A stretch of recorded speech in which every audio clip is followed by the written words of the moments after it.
जय माता दी दोस्तों। मैं हूँ अर्चना तिवारी। स्वागत है हमारे चैनल ज्ञान की बात विद अर्चना चिंतामणि में आप सभी लोगों का।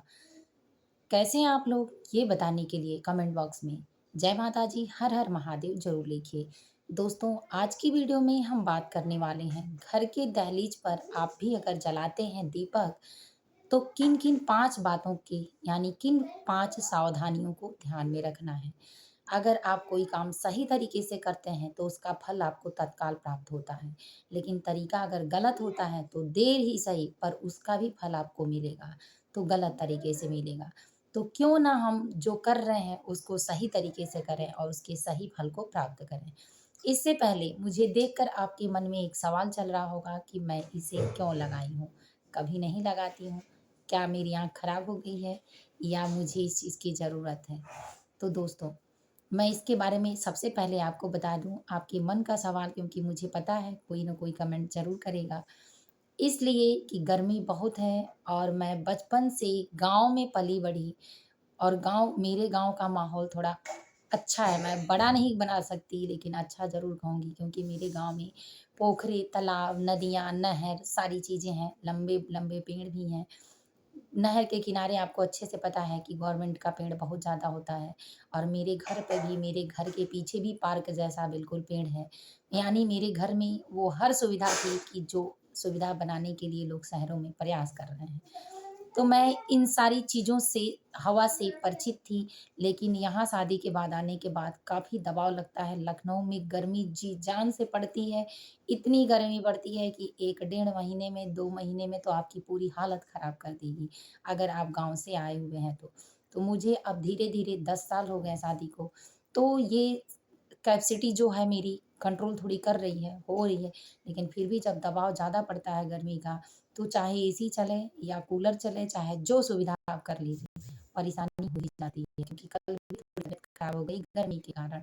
यहाँ गर्मी बहुत है, अगर आप गाँव में रहते हैं तो आप लकी हैं, क्योंकि आपको वो हर सुविधा मिल जाती है नेचुरली जिसकी ज़रूरत होती है शरीर को। लेकिन यहाँ छत पे चढ़ने के बाद 10-5 मिनट की हवा लगती है, अच्छा लगता है, लेकिन काम सारे नीचे रहते हैं तो मजबूरन नीचे आना पड़ता है। तो ये रहा मेरे चश्मे से संबंधित, तो मैं इसलिए ले ली हूँ क्योंकि मोबाइल पे भी ज़्यादा वीडियो डालने में लिखना ज़्यादा पड़ता है, पढ़ना भी पड़ता है, तो मजबूरी में बच्चों को भी पढ़ाती हूँ, तो इसीलिए मेहनत ज़्यादा लगती है, तो कहीं आँखों पे दिक्कत ना हो और सर भारी होने की वजह से डर बना था, इसीलिए मैंने पहले ही ले लिया। तो कभी ज़रूरत होता है तो लगा लेती हूँ, नहीं ज़रूरत होता है नहीं लगाती हूँ, लेकिन मैंने सोचा कि ले ही ली हूँ तो थोड़ा बहुत कभी-कभार लगाया करूँ, कि जिससे थोड़ी-सी नज़रों का जो वो है कि किस तरीके से दिखता है, क्या है, कहीं खराब ना हो और लाइट ज़्यादा आँखों पे ना लगे मोबाइल का, इसलिए दोस्तों, और कोई दिक्कत नहीं है। तो इसीलिए लगा ली हूँ। कैसी लग रही हूँ कमेंट बॉक्स में ज़रूर बताइएगा। तो चलिए जानते हैं घर से संबंधित दोस्तों, सभी लोग लक्ष्मी प्राप्ति के लिए कुछ न कुछ उपाय करते हैं। कमाने का प्रयास करते हैं, रखने का प्रयास करते हैं, उसको खर्च करने का भी अच्छी जगहों पर प्रयास करते हैं। लेकिन शाम को घर के दहलीज पर भी आप लक्ष्मी प्राप्ति के लिए दीपक जलाते हैं। तो इस दीपक को जलाने के लिए बहुत लोग चाहे जैसे भी जला के रखाते हैं। कहाँ रखते हैं, कैसे रखते हैं, क्यों रखते हैं, ये सारी चीज़ें उनको नहीं पता है। तो वीडियो छोटा ही होगा लेकिन आपको सारी बातें पता चलेंगी। तो दोस्तों, वीडियो पसंद आए, अगर पूरा वीडियो आप देखते हैं पसंद आए तो लाइक ज़रूर कर लीजिएगा और कमेंट करना बिल्कुल मत भूलिएगा, क्योंकि आपके कमेंट का इंतज़ार करती हूँ। जो लोग कमेंट करते हैं मुझे बहुत अच्छा लगता है। मैं उन्हें मैसेज भी वापस करती हूँ, most welcome my YouTube channel नाम के साथ।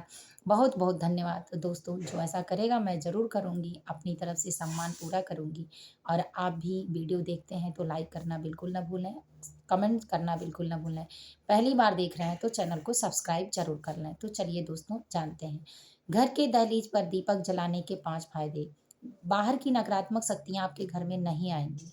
दूसरा, सकारात्मक शक्तियों का वास आपके घर में होगा। तीसरा, आपके घर में लक्ष्मी हमेशा के लिए टिक जाएँगी। चौथा, आपके घर में कलह क्लेश बिल्कुल नहीं होगा और पाँचवाँ, आपके घर के देवी-देवता के साथ-साथ पितृ-देवता भी प्रसन्न रहेंगे। तो जिसके घर में इतनी दिक्कतें होते हुए भी अगर ये चीज़ें हो रही हैं तो उनका घर खुशहाल होगा। अब चलिए जानते हैं दोस्तों कि दीपक कैसे जलाना चाहिए। तो 5 नियम। सर्वप्रथम जिस जगह पे आप दीपक जलाते हैं घर की दहलीज पर, उस जगह को साफ-सुथरा करें, यानी डेली पानी गिराकर ज़रूर धोएँ।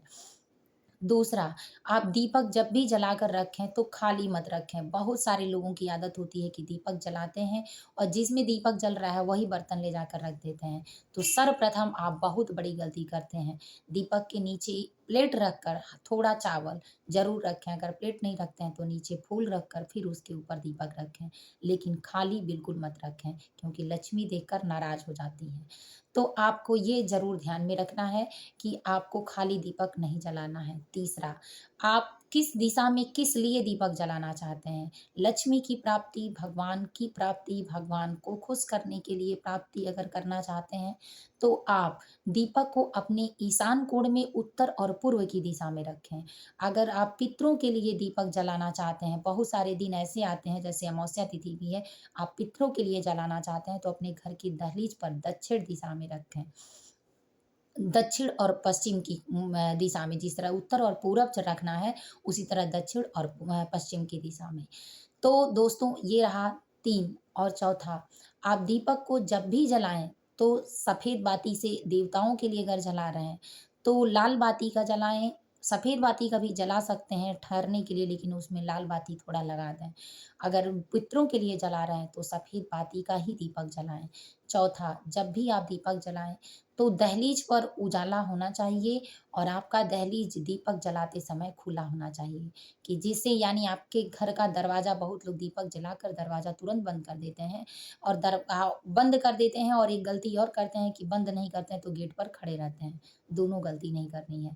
आप दीपक जला के कहीं दूर से बैठकर देखिए अगर अपने गेट पर देखना है, लेकिन बीच में मत बैठिए।